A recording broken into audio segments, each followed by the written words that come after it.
প্রাণপ্রিয় ভিউয়ার্স, এই সুন্দর মায়াবী ভরা পৃথিবী বুকে আশা করি সকলেই ভালো আছেন। আমিও আপনাদের দোয়ায় ভালো আছি। আমার এই ভিডিও দেশে এবং দেশের বাইরে যে যেখান থেকে দেখতেছেন, হিন্দু দাদা ও দিদিদেরকে জানাই আদাব ও নমস্কার। মুসলমান ভাই ও বোনদেরকে জানাই সালাম, আসসালামু আলাইকুম।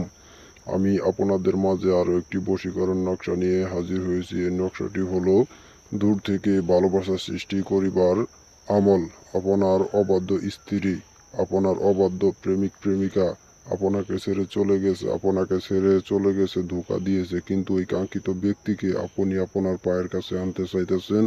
অবশ্যই এই নকশা দ্বারা কাজ করেন, তাহলেই আপনি ফল পাবেন 100%। 1 ঘন্টার ভিতরে ওই কাঙ্ক্ষিত ব্যক্তি আপনার নিকট আসতে বাধ্য। সে যদি দেশের বাইরে থাকে তাহলে সেই কাঙ্ক্ষিত ব্যক্তি আপনার সাথে ফোনে যোগাযোগ করতে বাধ্য। 100% গ্যারেন্টি। এই নকশাটি দেখতে ছোট হলে কি হবে, এটি খুবই পরীক্ষিত একটি পাওয়ারফুল বশীকরণ নকশা। এই নকশাটি আপনি যদি কাজ করতে চান অবশ্যই আমার সাথে যোগাযোগ করতে হবে, আমার এজাজত নিতে হবে। যদি এই নকশা দ্বারা আপনি কাজ করতে চান অবশ্যই আমার এই ছোট্ট ইউটিউব চ্যানেলটি সাবস্ক্রাইব করতে হবে এবং কি লাইক কমেন্ট শেয়ার করতে হবে। যে কোনো সোশ্যাল মাধ্যমে এই ভিডিওটি শেয়ার করতে হবে, তাহলে আমার এজাজত পাবেন।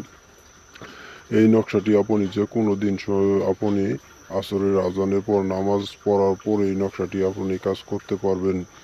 যে কোনো জাফরান মেশক কালি দ্বারা একটি ভুজ্য পাতার উপর এই নকশাটি অঙ্কন করতে হবে। অঙ্কন করার পরে আপনি এই নকশাটি সুন্দরভাবে পেঁচিয়ে পেঁচিয়ে এবং কি যে কোনো সুগন্ধি তেলের ভিতর চুবিয়ে, যে কোনো সুগন্ধি তেলের উপরে চুবিয়ে এই নকশাটি আপনি সলিতা বানিয়ে আগুনে পুড়িয়ে দিবেন। তাহলে আপনি ওই কাঙ্ক্ষিত ব্যক্তি আপনার জন্য পাগল দেওয়ানো হবে। এখানে দেখতে পাচ্ছেন ছেলের নাম, যদি আপনি ছেলে হয়ে থাকেন ছেলের নাম, মেয়ে হয়ে থাকে মেয়ের নাম ওইখানে দেওয়া আছে। ওই নিয়ম অনুযায়ী কাজটি করার সাথে সাথে ওই কাঙ্ক্ষিত ব্যক্তি 1 ঘন্টার মধ্যে আপনার জন্য পাগল দেওয়ানো হয়ে আপনার কাছে ছুটে আসবে। ইনশাল্লাহ ছুটে আসতে বাধ্য। এই যে নমুনা স্বরূপ আপনাকে দেখিয়ে দিচ্ছি, এইভাবে পেঁচিয়ে সলিতা বানিবেন। সলিতা বানিয়ানোর পর এই নকশাটি আপনি যে কোনো সুগন্ধি তেলের উপর চুবিয়ে নকশাটি আগুনে পোড়ান। অবশ্যই 1 ঘন্টায় কাজের রেজাল্ট।